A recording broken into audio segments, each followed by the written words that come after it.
ചെകുത്താനും കടലും എന്ന് പേരിട്ട് ഈ റൗണ്ടിൽ 2 കാര്യങ്ങൾ ഒന്നിച്ച് ചെയ്യണം. നമ്മുടെ മത്സരാർത്ഥികളിൽ ഒരാളെ ഞാൻ ആദ്യം ഇങ്ങോട്ട് വിളിക്കുകയാണ്. ആരാണ് ആദ്യം വരുന്നത്?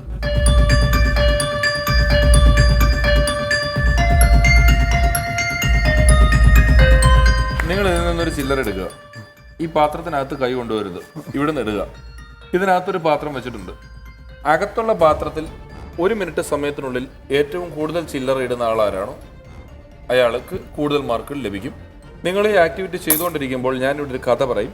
ആ കഥയിൽ നിന്നും ഞാൻ 3 ചോദ്യങ്ങൾ ചോദിക്കും. ആ 3 ചോദ്യങ്ങളും ശ്രദ്ധയോടെ കേട്ട് അതിൻ്റെ ഉത്തരവും പറയണം. ചോദ്യം 1-ന് 10 മാർക്ക് വീതം 30 മാർക്ക്, ആക്ടിവിറ്റിക്ക് 21 മാർക്ക്, മൊത്തം 51 മാർക്ക്. റെഡിയാണല്ലോ? And Rahul, your count down starts now. ആന നിന്നാൽ പോലും കാണാൻ പറ്റാത്തത്ര വണ്ണമുണ്ടായിരുന്നു ആ ഇലവ് മരത്തിന്. അതുകൊണ്ട് തന്നെ അയ്യപ്പന്മാർ അതിന് ചുവട്ടിൽ നിന്ന് പടമെടുക്കുക സാധാരണമായിരുന്നു. ചുവപ്പ് നിറമുള്ള പൂക്കളായിരുന്നു മരം മുത്തശ്ശിക്ക്. 600 വർഷം പഴക്കമുണ്ടായിരുന്ന പൂങ്കാവനത്തിലെ ഏറ്റവും പ്രായം ചെന്ന ആ ഇലവ് മരം ഇനിയില്ല. ഇനിയും രാഹുലിന് 35 സെക്കൻഡുകൾ ബാക്കിയുണ്ട്. ഇഷ്ടം പോലെ സമയമുണ്ട്. അപ്പോൾ അതൊക്കെ എത്രയും പെട്ടെന്ന് ഇടാനായിട്ട് ശ്രമിച്ചുകൊണ്ടേയിരിക്കുക. രാഹുൽ 50 മാർക്ക് കഴിഞ്ഞ പ്രാവശ്യം മേടിച്ചെടുത്ത ആ സെയിം സ്പിരിറ്റോട് കൂടി ഇത് കളിക്കണം. 22 സെക്കൻഡ് മാത്രം. രാഹുൽ, സമയം ഒത്തിരി ഉണ്ടെങ്കിൽ പോലും സമയം ഇങ്ങനെ പൊക്കോണ്ടിരിക്കുകയാണ്. അതുകൊണ്ട് പെട്ടെന്ന് പെട്ടെന്ന് പെട്ടെന്ന് 15 സെക്കൻഡ് മാത്രമാണ്. Rahul, you can do it. 10, 9, 8, 7, 6, 5, 4, 3, 2, 1. And that's it. എന്ത് നിന്നാൽ കാണാൻ പറ്റാത്തത്ര വണ്ണമാണ് മരത്തിനുണ്ടായിരുന്നത്? ആന. ആരാണ് പടം എടുത്തിരുന്നത്? അയ്യപ്പൻ. ആരാണ്? അയ്യപ്പൻ. ആട്. ഏതും കൊന്ന അയ്യപ്പനാണോ ആടോ? ആട്. ആട് ഉറപ്പാണ്? ഉറപ്പ്. എത്ര വർഷം പഴക്കമുണ്ടായിരുന്നു ഇലവ് മരത്തിന്? 100 വർഷം. 100 വർഷം. ഓക്കെ. എന്ത് നിന്നാൽ കാണാൻ പറ്റാത്തത്ര വണ്ണമാണ് മരത്തിനുണ്ടായിരുന്നത്? ആന എന്ന് പറഞ്ഞ ഉത്തരം വളരെ ശരിയാണ്. ആരാണ് പടമെടുത്തിരുന്നത്? അയ്യപ്പന്മാർ എന്നുള്ളതാണ് ഉത്തരം. അദ്ദേഹം അയ്യപ്പൻ എന്ന് പറഞ്ഞു. മാറ് പറഞ്ഞ് രക്ഷപ്പെട്ടോട്ടെ എന്ന് ഓർത്ത് ഞാൻ എന്ത് എന്നെടുത്ത് വെച്ചപ്പോൾ ആട് എന്ന് പറഞ്ഞു. ഈ ആട് എവിടുന്ന് വന്നടാവേ! ഭയങ്കര ചതിയായിപ്പോയി ആട് ചെയ്തത്. അത് തെറ്റിപ്പോയി. മരത്തിന് എത്ര വർഷം പഴക്കമുണ്ടായിരുന്നു എന്നുള്ള ചോദ്യത്തിൻ്റെ ഉത്തരം 600 വർഷം പഴക്കമുണ്ടായിരുന്നു എന്നുള്ളതാണ്. ഈയിടയ്ക്ക് ശബരിമലയിൽ ചാഞ്ഞ ഇലവ് മരത്തിൻ്റെ കഥയാണിത്. അതിന് 600 വർഷം പഴക്കമുണ്ടായിരുന്നു. അപ്പോൾ ഒറ്റ ഉത്തരം ശരിയായിരുന്നു. 10 മാർക്ക് ഉറപ്പിച്ചു. ഇതിലിനി എത്ര ഉണ്ട് എന്ന് ഞാൻ നോക്കിക്കോട്ടെ. നന്ദിനി എടുത്തോളൂ. നന്ദിനി,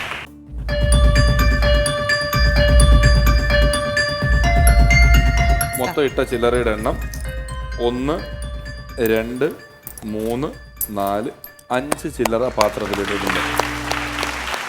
ആ സ്ഥിതിക്ക് വളരെ വാശിയേറിയ മത്സരമായിരിക്കും ഇനി നടക്കേണ്ടത്. ജ്യോതി,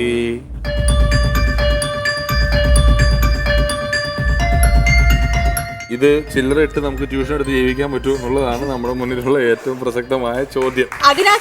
ഇല്ല, എനിക്ക് വേദനയുണ്ട്. ഞാൻ ഇത്ര എപ്പിസോഡ് ചെയ്തിട്ട് എനിക്ക് ഇത്രയും മാനസിക വേദന ജ്യോതി അല്ലാതെ വേറൊരാളും തന്നിട്ടില്ല. ജ്യോതി, സൂക്ഷിച്ച് ശ്രദ്ധിച്ച് ചെയ്യുക. And your count down starts now. ഇംഗ്ലണ്ടിലെ മാഞ്ചസ്റ്ററിൽ 3 പേർക്ക് പ്ലേഗ് ഉണ്ടായതായും എലികളിൽ മനഃപൂർവ്വം വിഷബീജം കടത്തിവിട്ടത് നിമിത്തം ഉണ്ടായതായിരിക്കാൻ അഭിപ്രായമുള്ളതായും കാണുന്നു. ഇതിനു പിന്നിൽ ജർമ്മൻ സൈന്യമാണെന്നും ഇംഗ്ലീഷുകാർക്ക് സംശയമുണ്ടത്രേ. ഇനി 40 സെക്കൻഡ് കൂടിയുണ്ട് ജ്യോതിക്ക്. ഇഷ്ടം പോലെ ടൈം ഉണ്ട്. പക്ഷെ ഇന്ന് വെച്ച് നമ്മൾ പാത്രത്തിനകത്ത് കൈയിടരുത്. പാത്രത്തിനകത്ത് കൈയിടരുത് എന്ന് ഞാൻ പറഞ്ഞിരുന്നു. മോളിൽ നിന്ന് ഇടുക. ഓക്കെ. 21 second, 20 second. പാത്രത്തിനകത്ത് കൈയിട്ടാൽ ഇനി ഔട്ടാക്കും. ജ്യോതി വളരെ ബുദ്ധിപൂർവ്വം പെട്ടെന്ന് കളിക്കണം. ഇനി ഒത്തിരി സമയം പാത്രത്തിനകത്ത് പോയാൽ ഫൗളാവും. 10, 9, 8, 7, 6, ജ്യോതി കൈ സൂക്ഷിക്കുക. 4, 3, 2, 1. എന്ത് രോഗമാണ് ഈ കഥയിൽ പറഞ്ഞത്? പ്ലേഗ്. എത്ര പേർക്കാണ് രോഗം പടർന്നത്? 3. ഏത് സൈന്യമാണ് ഇതിനു വേണ്ടി പ്രവർത്തിച്ചത്? ഇംഗ്ലണ്ട്.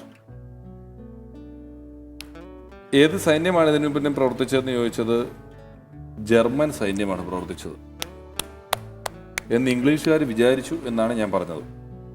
എത്ര പേർക്കാണ് രോഗം പടർന്നത്? 3 പേർക്ക്. ശരി ഉത്തരവാണ്. 10 മാർക്ക്. എന്ത് രോഗമാണ് ഈ കഥയിൽ പറഞ്ഞത്? പ്ലേഗ്. ശരി ഉത്തരവാണ്. 19, 20 എടുക്കൂ.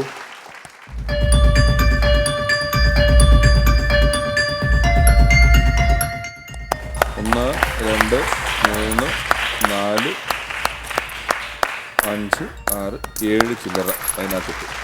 ആക്ടിവിറ്റിക്ക് 21, മൊത്തം 41 മാർക്കുകളാണ് ലഭിച്ചിരിക്കുന്നത്. അപ്പോൾ വരൂ.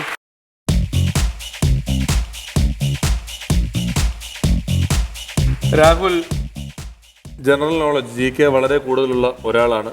അദ്ദേഹം വളരെ ശാസ്ത്രീയമായിട്ട് അതിൽ കളിച്ചു. പക്ഷേ ചില സമയത്ത് ഭാഗ്യ നിർഭാഗ്യങ്ങൾ എത്ര എണ്ണം വീഴും, അതിലൊരു പ്രതിഭയേക്കാൾ അപ്പുറം ഭാഗ്യം വിളയാടുന്ന മത്സരമായിരുന്നു അത്. ചില്ലറിട്ട കാര്യത്തിൽ നമ്മുടെ ജ്യോതി കുറച്ചുകൂടെ മിടിക്കുകയായിരുന്നു. ഒരുപാട് ചില്ലറുകൾ വാരിക്കൂട്ടി അതിനകത്തേക്ക് ഇട്ടു.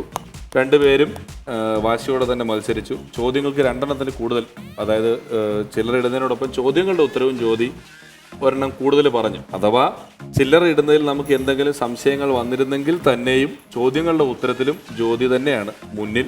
അതുകൊണ്ട് ജ്യോതി നിസ്സംശയം ഇതിൽ വിജയിച്ചിരിക്കുന്നു. പറയാനുണ്ടോ രാഹുലിന് എന്തെങ്കിലും? ഞാൻ ഈ പ്രോഗ്രാമത്തിന് വരുന്നതിന് ഒരാഴ്ച മുമ്പ് എൻ്റെ ചേച്ചിയുടെ ഡെലിവറി ആയിരുന്നു. എൻ്റെ ചേച്ചിയുടെ പേര് രമ്യാകൃഷ്ണൻ എന്നാണ്.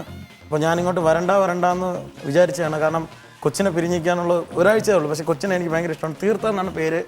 അപ്പോൾ ഞാൻ അതുകൊണ്ട് എല്ലാവരും പറഞ്ഞാണ് പങ്കെടുക്കാതിരിക്കാമെന്ന് പറഞ്ഞു. എന്നാലും പോട്ടെ, ഫസ്റ്റ് ചാൻസ് ആണ്. അപ്പോൾ ജസ്റ്റ് ഒന്ന് വന്നിരിക്കുക. ഫസ്റ്റ് റൗണ്ടിൽ ഔട്ടാണെങ്കിൽ കുഴപ്പമില്ല എന്നാണ് വിചാരിച്ചത്. പക്ഷേ ഇത്രയും വരെ എത്താൻ കഴിഞ്ഞാൽ ദൈവത്തിനോട് നന്ദി പറയുന്നു. അച്ഛനമ്മ നന്ദി. Thank you. തീർത്ഥൻ പുതിയ കസിക്ക് ഒരാഴ്ചയായുള്ളൂ ആ കുട്ടി ഈ ലോകം കണ്ടു തുടങ്ങിയിട്ട്, ലോകത്തെ അറിഞ്ഞു തുടങ്ങിയിട്ട്.